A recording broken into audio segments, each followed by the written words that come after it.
వాస్తవానికి ఈ 3 ఎమ్మెల్సీ స్థానాల్లో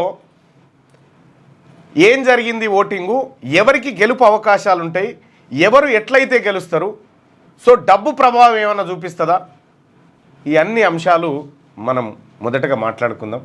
వాస్తవానికి దీనిపైన డబ్బు ఇంపాక్ట్ చాలా తక్కువ ఉంటుంది. అది హడావిడి చేయడానికి, ఓ హైప్ క్రియేట్ చేయడానికి పనికొస్తుంది తప్ప నిజంగా ఓటర్ శరీరాన్ని మెప్పించలేదు మాత్రం డబ్బు. ఎందుకంటే దీని లెక్క వేరే ఉంటుంది. గతంలో నేను పోటీ చేసే కంటే ముందు అసలు ఈ ఎమ్మెల్సీ అంటే ఏందో తెలియదు, 4 కూర్చొని మాట్లాడుకొని ఇక్కడ అక్కడ ఓట్లు వేసుకొని వెళ్ళిపోయేటోళ్ళు. కానీ ఎప్పుడైతే మనం పట్టభద్రుల ఎమ్మెల్సీ స్థానానికి దిగి మొత్తం విస్తృతంగా ప్రచారం చేసినామో ఆ రోజు నుంచి దీనికి ప్రాధాన్యత సంతరించుకుంది. ప్రజల్లో కూడా అవగాహన పెరగాలి. వాస్తవానికి పట్టభద్రులు నిన్న దాదాపు 2,25,000 దాకా నిన్న ఓటింగ్లో పాల్గొన్నట్టుగా తెలుస్తూ ఉంది అక్కడ వైపు.